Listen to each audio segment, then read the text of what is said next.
Ladies and gentlemen, welcome to Ringside Wrestling Entertainment. This is Joel Perez here for your WWE Fastlane 2018 preview and predictions. Yes, ladies and gentlemen, this is coming up later than expected, but this should be in your sub boxes Sunday morning before the Fastlane pay-per-view, which at this point will be later in the evening. Getting this up last minute. Of course, it was not uploaded earlier because I did not have a mic to do this very video with until now, where I do, and I have access to the gameplay, and everything is in order for WWE Fastlane. So we're going to be talking everything regarding this pay-per-view. That includes the build to this pay-per-view. That includes the quality of Smackdown Live going into this pay-per-view. That includes the predictions for the matchup, for each and every single matchup on this show, I should say. And of course, what the result of that matchup means going forward in the WWE, which this pay-per-view being 4 weeks before WrestleMania, there's a lot of matches that are going to have direct WrestleMania implications. So for that very reason alone, this pay-per-view is noteworthy, and there are things to talk about. It's going to be a newsworthy night, and we're going to know what the course is on SmackDown Live after this pay-per-view going into WrestleMania. It should reveal a lot of secrets as far as what the card is. So we're going to be talking all that right here on the preview and predictions. But of course, like always, before we do get into that, I just want to tell you guys to make sure to go check out all the other content on the Ringside Wrestling channel. And of course, the reason for that is because there is so much other content for you to go check out. Just this morning, when I'm recording this on Saturday, you're going to be hearing this on Sunday, but Saturday morning, so yesterday, I uploaded Behind the Mic, episode number 57. If you have not seen Behind the Mic, episode number 57 yet, I highly suggest you go check it out. Some things were off about that video, like the quality was only 480p. Usually I bring you 720 or 1080p, but that video was only 480p because that was done from a different device than I usually have it. But the audio actually came off pretty well for that video, much more than I expected. I would love for you guys to tell me with this new mic that I have now, how the audio sounds. Does it sound better than before? Does it sound worse than before? I definitely want to know. So if you guys want to sound off in the comment section below and tell me what you think of that compared to my previous videos, maybe the Monday Night Raw or Smackdown review from earlier in the week, make sure to tell me and sound off about the direct comparison between this mic and the old mic that I used to use for making these very videos. But of course, make sure to go check out Behind the Mic. We're talking huge news on WWE throwing Brock Lesnar to the wayside and trying to bury him and get him some heel heat before WrestleMania 34 in favor of the Roman Reigns initiative. We talk Braun Strowman not having plans for WrestleMania 34 and the returns of various WWE superstars like Rey Mysterio and Alberto Del Rio. So there's a lot of stuff to talk about regarding Behind the Mic, episode number 57. Of course, the video where we talk everything regarding the WWE. This time around, we were talking, of course, WrestleMania type news. So make sure to go check that out. Behind the Mic, episode number 57, as well as your Monday Night Raw and SmackDown reviews, which were uploaded earlier in the week. Of course, still to come is your Fastlane review and results. So make sure to await that as well on the Ringside Wrestling channel, as well as all your regularly scheduled content we're going to be doing as WrestleMania grows closer. We're going to be doing more news stories, more breaking news stories. Content is going to start to ramp up. You, of course, have your Monday Night Raw and SmackDown reviews coming just this Monday and Tuesday. So there's a lot of stuff to go check out. Usually, multiple YouTube channels only upload once or twice and do content only once or twice a week, if not even that. We do content 3, 4, 5, sometimes even 6 or 7 times a week. And those are 50, 60-minute videos right there. So there's a lot of content on the Ringside Wrestling channel. All customed and designed for your viewing pleasure. So of course, I would appreciate it if you guys showed your support by liking or even disliking this video. If you don't like me, dislike that video. Click that dislike button. Make sure to like this video if you enjoy what you hear here, of course. Comment what you think about each and every single thing you hear on the Ringside Wrestling News channel. Do you agree with my predictions for Fastlane? Do you have some different opinions? Give me your preview and predictions in the comments section below. Who do you think is going to win that six-pack challenge match? You got some viable options in there. AJ Styles, John Cena, Dolph Ziggler. Again, tell me in the comments section below. And of course, the best way you can support the Ringside Wrestling YouTube channel is to subscribe to the Ringside Wrestling YouTube channel and support the regularly scheduled content each and every single week by giving us that watch time. You already know the deal. So make sure to do all that other stuff. Check out the Twitter account of the same name, Ringside Wrestling ENT. Actually, the handle is RWrestling ENT, I believe. I can confirm that. RW and then of course Wrestling ENT. So you can go check that out. The Twitter account of the same name, Ringside Wrestling ENT, where we live tweet with Raws, Smackdowns, pay-per-views. So that's pretty much the gist of it all. For now, of course, ladies and gentlemen, we're going to go straight into your Fastlane preview and predictions. And that, of course, starts with the talk of the build and the quality of Smackdown Live going into Fastlane. When it comes to the build of this pay-per-view, I mean, it realistically hasn't been anything special, and I don't appreciate the fact that WWE has spent time building to this pay-per-view rather than taking this pay-per-view, which is not necessary, off of the WrestleMania schedule and instead putting and giving us something of more value and giving us actual build to WrestleMania. There's no reason that this pay-per-view should be pretty much a roadblock. There's no reason that this pay-per-view should be intercepting the WrestleMania build of SmackDown Live in order to just go into this pay-per-view, which at the end of the day is not going to mean anything. None of the matches on this pay-per-view mean anything. You wanted to do something nice for SmackDown Live going into WrestleMania. Why don't you build a pay-per-view caliber SmackDown Live with championship matches, similar to how SmackDown Live did it back in 2016? The final show of that year was a big pay-per-view-esque SmackDown Live. There's no reason that WWE shouldn't have gone with something like that instead of having to give us this roadblock of a pay-per-view that is WWE Fastlane. It's ridiculous that this pay-per-view is even a concept, and for that very reason, the quality of SmackDown Live has been absolutely abysmal. So abysmal, as a matter of fact, that I've been calling this show the worst show on television as of late, because that's exactly what it is. The writing on this show makes absolutely no sense.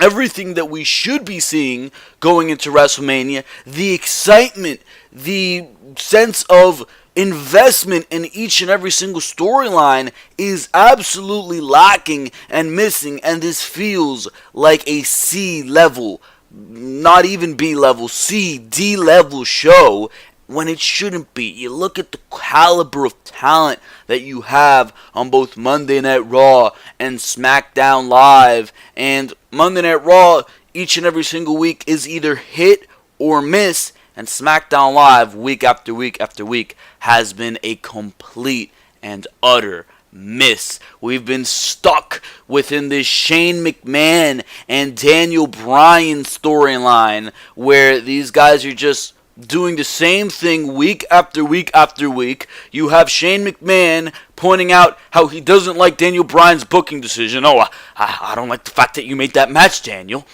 And Daniel Bryan pretty much says, well, you're the boss, and I think this is what the match should be. I don't agree with that, Daniel. I think you're showing a little bit of favoritism, Daniel. Well, okay, Shane. I think you are using the McMahon aggression to your advantage here.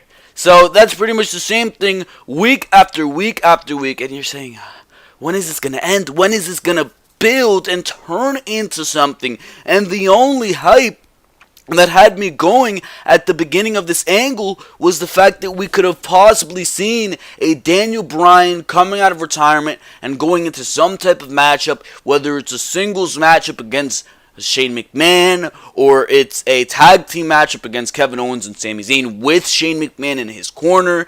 That was the hype behind this, the possibility that was possibly going to be a thing. Daniel Bryan coming out of retirement. Sounds good enough to me. But that hasn't been the case. That hasn't been the case. This feud has taken a complete stall. And what are we, 4 or 5 weeks away from WrestleMania at this point? I don't see this turning into anything. I don't. It looks like WWE is looking to build Sami Zayn versus Kevin Owens, which at that point isn't even a matchup that you can be interested in, because we've seen the matchup so many goddamn times before, and they're not fighting for anything. There's no championships on the line as far as that goes. So realistically, what are we going towards here as far as that goes, as far as Smackdown Live? Because that's what your television has been surrounded by. It hasn't been surrounded and focused around your WWE champion and AJ Styles. It's been focused around this feud, this subpar, slowly building, and not even that, feud between Shane McMahon and Daniel Bryan. And that's what we've been seeing. That's what we've been seeing. We've been seeing mixes of main events between Sami Zayn, Kevin Owens, AJ Styles, Randy Orton, and it's become monotonous garbage at this point, and that's not how it should be. That's not how it should be. On top of that, you have them introduce things that are completely illogical, and that's what bothers me. The lack of brain power when it comes to the creative team on both SmackDown Live. On SmackDown Live, because you think about it, they introduce a top 10 list to your brand. That top 10 list is full of champions, Randy Orton and Ty Dillinger at 9 and 10, and then Naomi at like number 4 or something, and none of that is utilized. The original purpose of the top 10, according to Daniel Bryan when he was announcing it, was to have a list that can pretty much have them say, well, we're going to give this guy an opportunity because he's on this list. And it's voted on by the superstars, as if that makes any sense. So, alright, here we are, top 10 list. They give it out to us. And what do they do the next week? They have Dolph Ziggler come from out of nowhere and declare himself in the championship contention. He wasn't on the top 10 list. And Baron Corbin is also put in championship contention by Shane McMahon. And he hasn't been on television doing anything prominent in weeks. Where does that make sense? They weren't on your top 10 list. Meanwhile, you have a United States Championship feud that Jinder Mahal has interjected himself in between Randy Orton and Bobby Roode, which is focused around this goddamn top 10 list. You have a guy like Jinder Mahal get a win over Randy Orton on the go-home show to this very pay-per-view, and as of now, he still hasn't been added to the matchup. I'm still waiting for him to be added on the pre-show and make that matchup a triple threat. Meanwhile, you have this absolutely lackluster, unoriginal, no use of creativity feud between Ruby Riott and Charlotte on SmackDown Live for the Women's Championship. Awful matches between Sarah Logan, and Liv Morgan. And I mean, absolutely nothing else. Terrible promos by the women backstage. I mean, SmackDown Live has been completely awful. And as far as the build to this pay-per-view, you can already guess, it is completely awful. Nothing. Absolutely nothing makes sense on this show. There is no opportunity on the show that is nicknamed the Land of Opportunity. Instead of giving a team like Rusev Day a shot, Rusev has not been on television in a prominent role for weeks. He challenges Shinsuke Nakamura in a matchup that he is probably going to, I know he's going to lose on this pay-per-view. And instead of giving Rusev and Aiden English a shot at the tag team championships and making them look good going into WrestleMania 34, WWE decides to go with this feud between the New Day and the Usos that is at this point tiresome, and we saw for the majority of 2017 in SmackDown Live's tag team division. It's pathetic. It really, really is.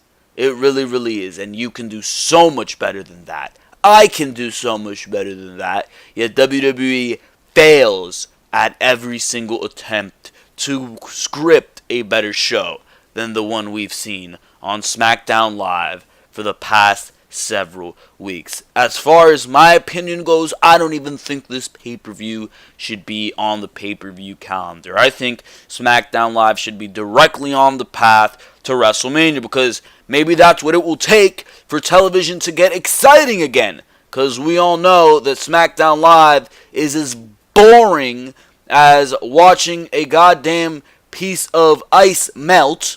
So, I don't know. I absolutely have no idea.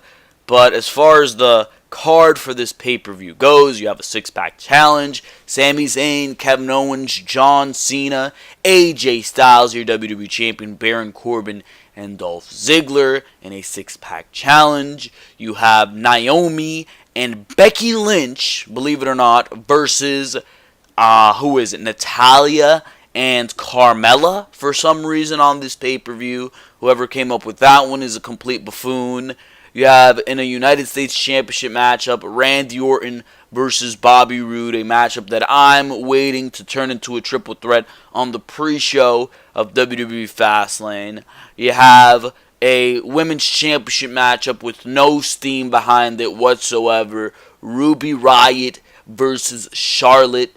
And what else you got? You got Shinsuke Nakamura versus Rusev. This is the best way to book this pay-per-view. The way I would have booked this pay-per-view, I'm going to tell you right now.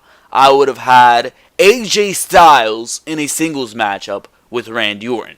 Why? Well, Randy Orton was actually on your top 10 list. Maybe you could have positioned him a little bit higher, utilize the top 10 list to say, alright, let's put Randy Orton against AJ Styles. Alright, that makes sense. Have Randy Orton versus AJ Styles coming in to this pay-per-view. That makes sense because Randy Orton has been screwed in the Kevin Owens and Sami Zayn angle before. He's been a top contender on SmackDown Live. You could have had him maybe even run through Kevin Owens and Sami Zayn week to week and have him in a classic matchup like I'm sure they'd put on pay-per-view, AJ Styles versus Randy Orton. AJ Styles is in a prominent role defending his WWE Championship. Maybe you can even turn Randy Orton heel. Make things interesting on SmackDown Live. Give AJ Styles an interesting challenge or something new, something fresh, something that might even result in a little bit of a crazy angle right there. That would be cool. That would be cool. Have Dolph Ziggler in a United States Championship matchup, insert him back into the United States Championship deal because you completely screwed him. I would have had him come out with the fake United States Championship saying that he is the real United States Champion. So you have Bobby Roode, who won the United States Championship belt in that tournament, saying, no, I'm the real United States Champion. So what do? You have them compete on this pay-per-view. You have the matchup end in some type of screwy finish. So they, at the end of the day, are still both United States Champion. So what do? You have them, since the matchup at Fastlane to decide a real United States Champion didn't work out. You have them going to WrestleMania in a ladder matchup. And then as the weeks go on, you keep adding people to this ladder match. Baron Corbin makes his way into the ladder match. Ty Dillinger makes his way into the ladder match. Whoever else is in your mid-card makes their way into the ladder match as well. Jinder Mahal makes his way into the ladder match, and it evolves from 2 men in this ladder match to maybe 6 men, but it all started at the Fastlane pay-per-view where Dolph Ziggler and Bobby Roode faced off to determine a real United States champion. There's no reason, it makes no sense that Dolph Ziggler right now is in the WWE Championship scenario. That still boggles my mind to this very day. As far as the Smackdown Women's Championship goes, I would still have Ruby Riott versus Charlotte, but I would have booked it a lot more interestingly. I actually went over that on one of my SmackDown lives. I would have booked this feud to have Charlotte go against the Riott Squad, yes, but have a little mini tournament between the women before Ruby Riott just goes into this feud with Charlotte. Have her earn her position. Make it Ruby Riott versus Naomi and Natalya versus Becky Lynch. Whoever wins those 2 matches comes out into the next week and they go into the matchup against the winners. So the winners go into a matchup against each other. So let's say Becky Lynch wins her matchup against Natalya, and let's say Ruby Riott wins her matchup against Naomi the next week, or you can stretch this out across 3 weeks. The week after the winners are decided, the 2 winners go against each other, and whoever wins that matchup will become #1 contender to Charlotte Flair's WWE Women's Championship, SmackDown Women's Championship, right? So it's Becky Lynch versus Ruby Riott. Ruby Riott defeats Becky Lynch, and let's say she does it in some screwy fashion both times. She wins in a screwy fashion. That makes Charlotte pissed off. Charlotte tries to take on the Riott Squad. That week she gets attacked. Alright. The next week she says, I want to make sure that my odds are fair because Ruby Riott won her matches against Becky Lynch, and she won her match against Naomi because Sarah Logan and Liv Morgan were at ringside. I want to make sure they're not at ringside. What can I do, Daniel Bryan? What can I do, Shane McMahon? Alright, we're going to put you in a matchup against Sarah Logan. We're going to put you in a matchup against Liv Morgan. You win those matches.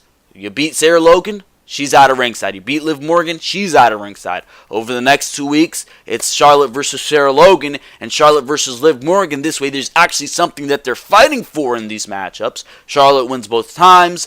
The Riott Squad is banned from ringside. It's Charlotte versus Ruby Riott. The next week, you can have a promo segment where these women aren't overly scripted, and they actually go out there, make some valid points against each other, where Ruby Riott doesn't use the same goddamn thing where she says, oh, Charlotte is a Flair, she's been handed everything. How many times have we heard that? Every person Charlotte has feuded with has said that. Why don't you focus on Charlotte actually being an in-ring competitor? Build it off something else. Maybe do something interesting. A backstage attack. Maybe have these women battle all around the goddamn arena. Do something interesting. Do something crazy. Do something dynamic. We're on the road to WrestleMania, goddammit. And you can go off that. You can go off that. So that's how I would have booked that feud. I would have kept that matchup the same. One of the only matches I actually agree with on this show. As far as Kevin Owens and Sami Zayn go, I don't know what you would do with them because their feud, which was supposed to be against Shane McMahon and Daniel Bryan, is absolutely in limbo. They're actually being rumored right now to go into the Andre the Giant Memorial Battle Royal at WrestleMania, as terrible as that sounds. So I don't know what the deal would be there, but I would have a side feud on SmackDown Live. I would put Becky Lynch versus Naomi. Have Becky Lynch and Naomi be disgruntled, maybe even put them in a best-of-7 series going into WrestleMania. That can be an undercard matchup to keep those women in the spotlight. You can do things. You can do interesting, dynamic things. Doesn't that sound like a lot better of a card for this pay-per-view as far as Shinsuke Nakamura goes? Shinsuke Nakamura, I would have had John Cena come out and challenge Shinsuke Nakamura for his shot at WrestleMania. So have John Cena come out and say, I want to get to WrestleMania. Nakamura, I'm challenging you. Nakamura, being a fighting babyface, would say, you know what? I accept your challenge, John. We go into Fastlane with an awesome matchup done properly on pay-per-view this time. You give these guys 30 minutes, they can probably put on a classic on this pay-per-view. It's John Cena versus Shinsuke Nakamura. Keeps Nakamura busy. And like I said, have Rusev Day challenge the Usos for the SmackDown Live Tag Team Championships. Have the New Day, have them come out against the Bludgeon Brothers. You want to keep the Bludgeon Brothers strong. They're undoubtedly going into WrestleMania against the Usos. Why not have them knock off one of your most legitimate tag teams on SmackDown Live right now in the New Day? Bada boom shakalaka, you're set, bro. You're set. That is a lot better of a card. Usos versus Bludgeon Brothers. New Day versus, or not Usos versus Bludgeon Brothers. Usos versus Rusev Day. New Day versus Bludgeon Brothers. Naomi versus Becky as one of the matchups in their Best of 7 series. Charlotte versus Ruby Riott. Done right. AJ Styles versus Randy Orton. You can have John Cena versus Shinsuke Nakamura. That sounds awesome, bro. That sounds like an actual card before WrestleMania. An actual card that has implications going into WrestleMania. Bada boom shakalaka. But WWE can't do that. I, here at home, can book that while I'm on the toilet. WWE, meanwhile, brings us this garbage for Fastlane. I do not buy it. They do not give a crap about SmackDown Live. They really, really don't. But as far as the matches on this pay-per-view go, I think I've gone a little bit too far. Let's get into the predictions. That's all the preview. Let's get into the predictions on this pay-per-view. What are even the matches on this goddamn show? What are they? And as far as the United States Championship, I actually mentioned that. Excuse me. I thought I didn't mention what I would have done with the United States Championship. But I believe I did. But doesn't that sound a lot better? As I pull up the pay-per-view match card, does that not sound a lot better than what we currently have for WWE Fastlane upcoming this Sunday? A pay-per-view that I almost forgot was even happening this Sunday, that I'm dreading to have to watch tomorrow because it's probably not going to be that good a pay-per-view. Actually, I know it's not going to be a good pay-per-view because WWE has not built to it as being a pay-per-view that is something that you really need to watch. But as far as the card goes, we're going to start off talking about the tag team matchup that they announced just this past week on the show. It is going to be Becky Lynch and Naomi versus Natalya and Carmella. Now, this matchup means absolutely nothing. This is WWE's awful attempt at trying to get these women time and keep them in the spotlight, because they realistically have nothing to do. I predict that Becky Lynch and Naomi, why not just to pop off the crowd, have the baby faces go over. It's not like this means anything. It could mean something if you would have done Becky Lynch versus Naomi, but of course it doesn't mean anything at all. So who cares about that? We're moving on right away. We go to Rusev versus Shinsuke Nakamura. I don't even know if this matchup is actually over. I'm not even sure if this matchup is over Nakamura's WrestleMania, his WrestleMania match against AJ Styles. I don't think it is. If it is, it just makes it more inevitable that Rusev is going to lose. There's no reason to have Shinsuke Nakamura, who's going into the WWE Championship match at WrestleMania. There's no reason in having him lose this soon before WrestleMania. There's no reason to have that be the case. Absolutely none. It should be Nakamura going over Rusev clean, and that pisses me off because Rusev, he's so over. You should be giving him momentum. Why are you putting him in a situation where he's going to lose momentum and you're just setting him up to lose? Because that's what this matchup is going to be. And Rusev, he might as well be a bona fide jobber. If he didn't get the reaction that he gets with this Rusev Day gimmick, he might as well be a bona fide jobber. And it's sad because this guy has potential. He's fantastic. He's entertaining as all hell. He's very good in the ring. And I believe that this is probably going to be a very good matchup, Rusev versus Shinsuke Nakamura. It will be a very, very good matchup. But WWE is absolutely dropping the ball on this Rusev Day gimmick. And that's exactly as I predicted it. Because whenever something gets over on its own, WWE loves to stall it. WWE loves to get in the way of that. Why? Because it's not in their plans. It's not something that they originally intended to be. And that bothers them. It does. And you know it.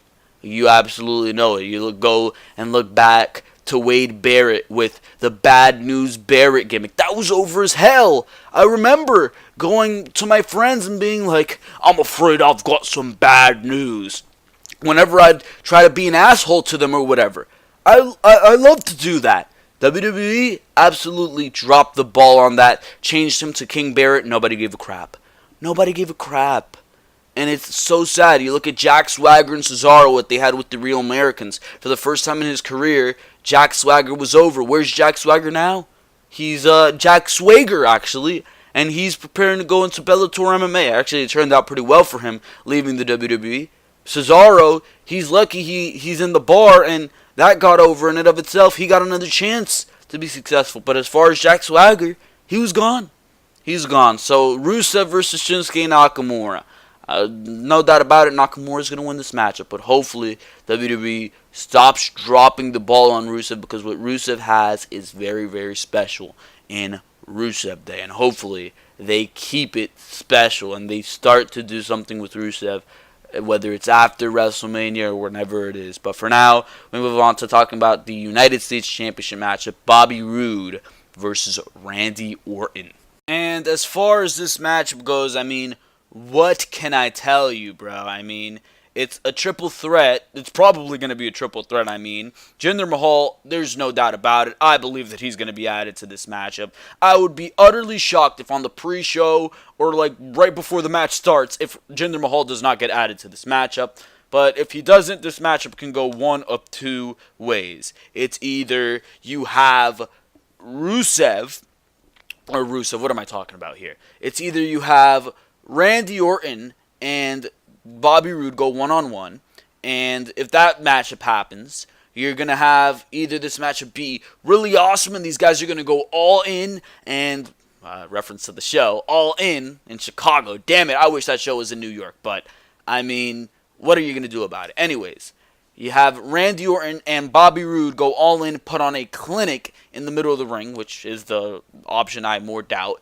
Or they're going to put on a boring fest. It's going to be rest holds in the middle of the ring, and nobody's really going to give a crap about the matchup. Or the third way it can go, Jinder Mahal is going to get added to the matchup, and it's pretty much going to be a standard triple threat. I mean, there's no doubt about it. I believe that Bobby Roode is going to retain the United States Championship in this matchup. There's no reason for that not to happen. And then going into WrestleMania, you can have Bobby Roode, Jinder Mahal, you can have Dolph Ziggler added to that equation, Randy Orton, Ty Dillinger, and Baron Corbin, and you can go and have a 6-way ladder matchup for that United States Championship at WrestleMania 34.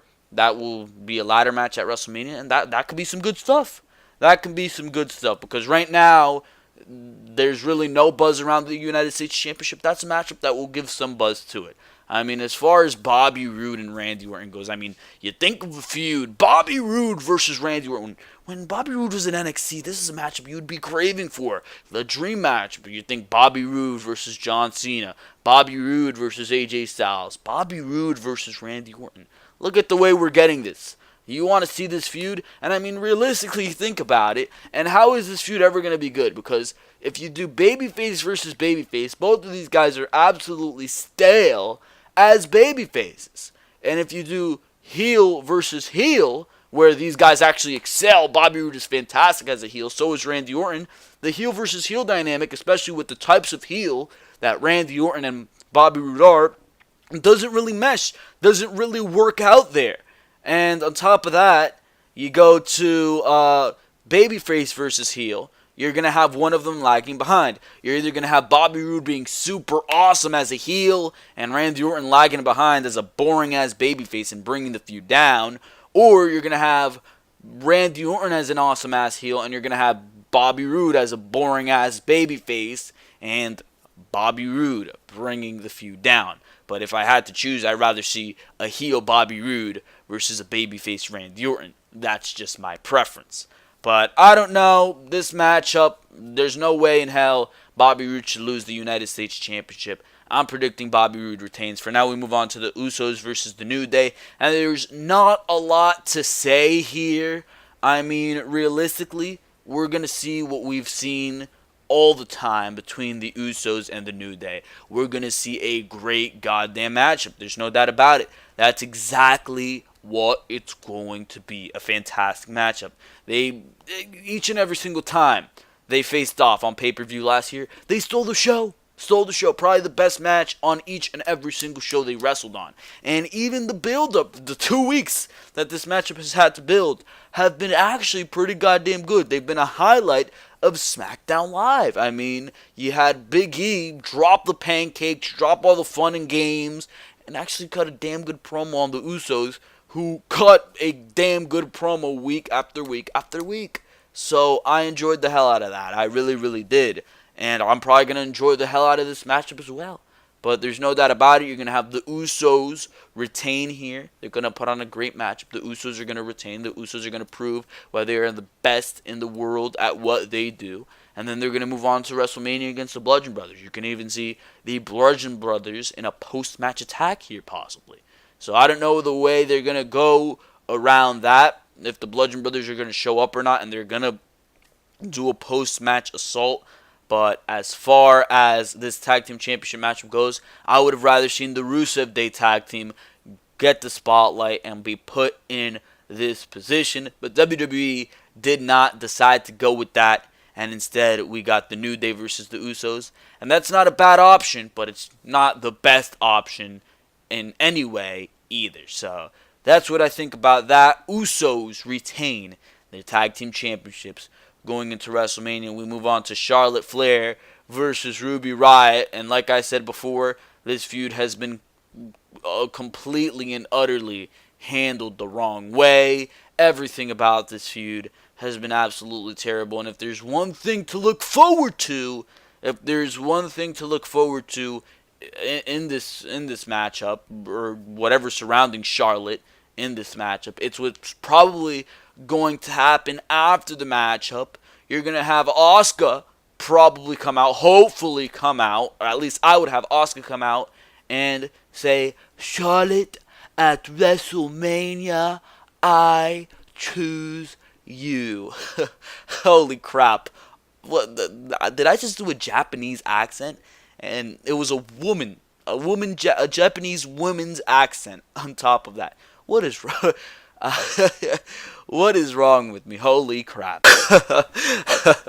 I can't take myself seriously doing this, but that is besides the point. I choose you, Charlotte. That's what Asuka should come out and do.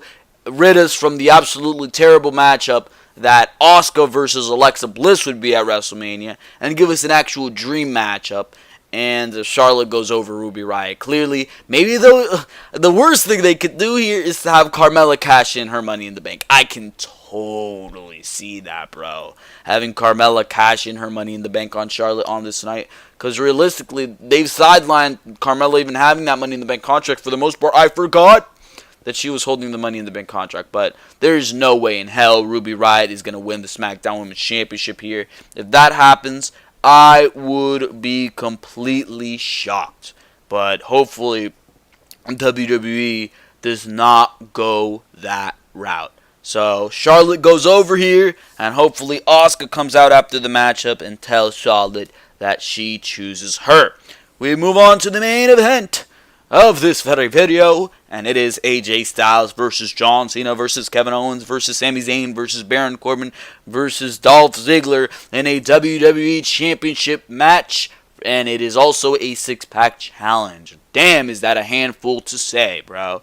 But that is besides the point. WWE can go a multiple amount of scary, scary routes in this matchup, and of course, that being Dolph Ziggler winning this matchup and inserting himself into WrestleMania, making that a triple threat for the WWE Championship. John Cena winning this matchup, making that a triple threat for the WWE Championship, and making it so We do not get to see the dream matchup that Shinsuke Nakamura and AJ Styles would be. At this point, I doubt that WWE, with all the teases that we've seen for Nakamura and Styles, I doubt that they will defer and they will derail those plans of seeing AJ Styles versus Shinsuke Nakamura. There's no other winner of this matchup than AJ Styles. And this would probably be a great matchup. I mean, all your top tier talent from Smackdown Live is on this very match.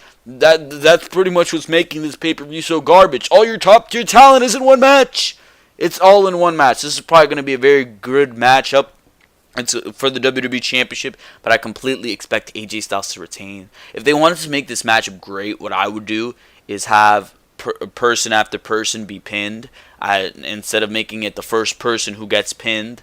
I mean, I really like that aspect when it's everybody has to get pinned because it makes it high intense. It boils it down to a fatal four-way and then a triple threat and then the one-on-one scenario. But I guess the way WWE is doing it is fine.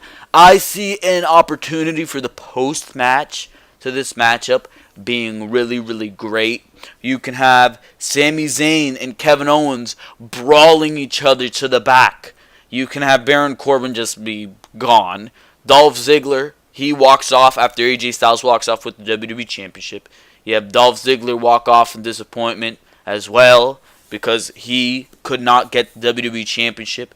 You have John Cena in the middle of the ring, lying in disappointment. And then in the post-match as well, you have Kevin Owens and Sami Zayn brawl to the backstage area because their intense rivalry that has carried over from NXT for all these years has been resumed. Let's say that during the matchup, Sami Zayn says, what I did on SmackDown Live, he convinces Kevin Owens to try to pin him in the middle of the ring. This would actually be a great scenario in the matchup.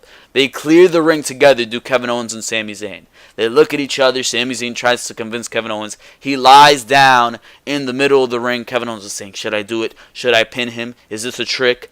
And then Kevin Owens decides, fine, I'm going to try to pin Sami Zayn. And Sami Zayn, immediately as Kevin Owens comes towards him, goes for a cradle. It has to be broken up by AJ Styles. Sami Zayn almost wins the WWE Championship. That leads to them completely brawling, taking them out. It doesn't even have to be after the matchup. It could be in the midst of the matchup. Maybe both of them go into the barricade and take each other out and eliminate each other from the equation. That would be great. That would be absolutely great right there. Baron Corbin, I don't even know why he's in this matchup, to be quite honest with you. There's no way he's going to factor into anything in this matchup. If he's going to be at WrestleMania, it's going to be in that United States Championship ladder match that I was just discussing to you prior to actually getting into the predictions of this video. It actually took 30 minutes to go into the predictions, but don't mind that. Don't mind that. Anyways, the post-match, maybe you'll even have The Undertaker come out if they want to make the post-match very, very exciting. It would actually end off the pay-per-view. Why don't you have The Undertaker come out and have John Cena saying, or in the middle of the ring, just like putting his hands up in the air saying, I don't know. I don't know what I'm going to do going into WrestleMania. The bell dongs and John Cena takes his tombstone. And I talked about this a couple weeks ago. Have it be that John Cena makes his way to a sitting position, maybe against a turnbuckle. You know that sitting position he was in when he was listening to CM Punk's pipe bomb? Have him in that position and have him smile. Show us that attention to detail. Have John Cena smile, because the storyline the entire time has been that John Cena wanted a gateway to WrestleMania. He wanted a gateway to WrestleMania. He hasn't been able to find one. Went to the Royal Rumble, lost. Went to the Elimination Chamber, lost. Came to Smackdown to find the gateway to WrestleMania, lost the WWE Championship matchup. So he's tried 3 times and he's failed 3 times. You have The Undertaker attack him to end off Fastlane. Not only does it make this pay-per-view, it gives us something to talk about coming out of this pay-per-view, but having John Cena smile wraps up that little storyline that we had. John Cena, is he going to WrestleMania or not? The attention to detail right there. He smiles, Not because he got tombstoned by The Undertaker and he enjoys that fact, but because when The Undertaker tombstones him, he has a gateway to WrestleMania. That would be awesome. That would be awesome right there. I would love to see that. Hopefully WWE goes with that. And if that's not on this pay-per-view, have it be on Smackdown or something. I don't know. But I would love to see that where John Cena gets attacked by The Undertaker, takes that tombstone, and he smiles after taking a goddamn tombstone because he can now go to WrestleMania. So that's what I do. No doubt about it. AJ Styles is going to go on to WrestleMania. Maybe you even have Shinsuke Nakamura come out after the matchup if that's the way you want to close the show. And they stare off in order to end Fastlane. That's going to be your WWE Championship matchup going into WrestleMania. I don't know. Either of those things completely valid. But, I mean, this pay-per-view, I give no fucks about it. I absolutely don't.